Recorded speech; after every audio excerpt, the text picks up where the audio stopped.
একটা খুব চমৎকার হাদিস আপনাকে শোনাই আমি। সেটা হচ্ছে রাসূলুল্লাহ সাল্লাল্লাহু আলাইহি ওয়াসাল্লামের কাছে এক যুবক এসেছে। সেই যুবক এসে বলছে, ইয়া রাসূলুল্লাহ, আমার খুব জিনা করতে ইচ্ছা করে, খুব জিনা করতে ইচ্ছা করে। তো রাসূল সাল্লাল্লাহু আলাইহি ওয়াসাল্লাম তাকে দুন করে তাড়িয়ে দিতে পারতেন। নবীজির আশেপাশে সাহাবীরা ছিলেন, তারা তাকে ট্রল করে তারপর হচ্ছে তাকে মেরে ধরে তাড়িয়ে দিতে পারতেন, কারণ সে একটা হারাম কাজ করতে চাচ্ছে, অনুমতি প্রার্থনা করছে। তো রাসূল সাল্লাল্লাহু আলাইহি ওয়াসাল্লাম তাকে কিছুই করলেন না, তাকে বললেন, শোনো, তুমি কাছে আসো। উনি বললেন যে, তুমি কি এটা পছন্দ করো যে তোমার মায়ের সাথে জিনা করা হোক? তখন সেই ছেলেটা বললো যে, না, এটা কিভাবে হবে, কখনো এটা হতে পারে না। তখন বলছে, তাহলে অন্য কেউ তো পছন্দ করে না যে তার মায়ের সাথে জিনা করা হোক। তার মানে এভাবে রাসূল সাল্লাল্লাহু আলাইহি ওয়াসাল্লাম পরে মা, বোন, খালা, ফুপু, বলে যে তুমি কি চাও যে তোমার ফুপুর সাথে জিনা করা হোক? সে বলছে, কখন না, এটা হতে পারে না। তখন নবীজি বলছেন, তাহলে অন্য কেউ তো চায় না যে তার ফুপুর সাথে জিনা করা হোক, অন্য কেউ তো চায় না যে তার মেয়ের সাথে করা হোক, অন্য কেউ তো চায় না যে তার মায়ের সাথে করা হোক, অন্য কেউ তো চায় না যে তার বোনের সাথে করা হোক, ঠিক যেরকম তুমি চাও না।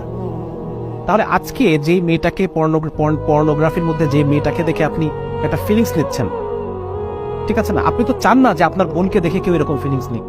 আপনি তো চান না যে আপনার মাকে দেখে, আপনার বোনকে দেখে, আপনার কন্যাকে দেখে, আপনার স্ত্রীকে দেখে কেউ এরকম ফিলিংস নিক। তারপরে আরেকজনও তো সেরকম চায় না।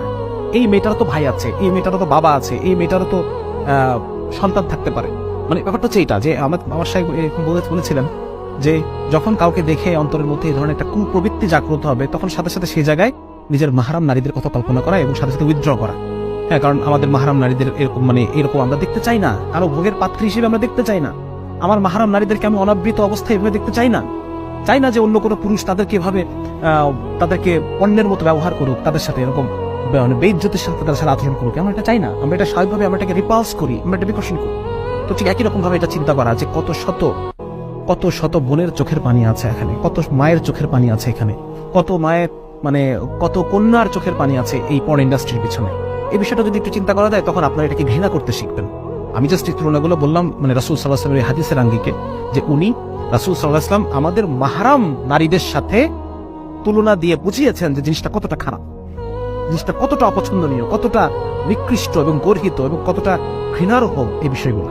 তো যার কারণে এইভাবে আমরা ঘৃণাটা তৈরি করতে পারি, ঠিক যেভাবে রাসূল সাল্লাল্লাহু আলাইহি ওয়াসাল্লাম ওই যুবকের অন্তরে মাহরাম নারীর সাথে তুলনা দিয়ে ঘৃণা তৈরি করে দিয়েছেন, এবং ওই যুবকের কলবের মধ্যে রাসূল সাল্লাল্লাহু আলাইহি ওয়াসাল্লাম হাত দিয়ে দোয়া করে দিয়েছেন যে আল্লাহ, একে আপনি এর কলবকে আল্লাহুম্মা তাহির কলবাহু, যে আল্লাহ তাআলা আপনি তার কলবকে পবিত্র করে দেন। ও হাসিন ফারজাহু, তার লজ্জাস্থানকে আপনি সুরক্ষা, কি বলা যায় এটাকে, সুরক্ষা বুক তৈরি করে দেন। তো এটা রাসূল সাল্লাল্লাহু আলাইহি ওয়াসাল্লাম তার কাছে দোয়া করে দিয়েছেন। এবং তারপরে হাদিসের পরের অংশ, যে এরপর সেই যুবকের কাছে জিনার চেয়ে খারাপ আর কোনো কিছু ছিল না। তার মানে রাসূল সাল্লাল্লাহু আলাইহি ওয়াসাল্লাম দেখেন মাহরাম নারীর সাথে তুলনা দিয়ে তার অন্তরে জিনার প্রতি ঘৃণা তৈরি করে দিয়েছেন। তো ঠিক একই রকম ভাবে আমাদেরকেও এই পর্নোগ্রাফির প্রতি ঘৃণা তৈরি করতে হবে।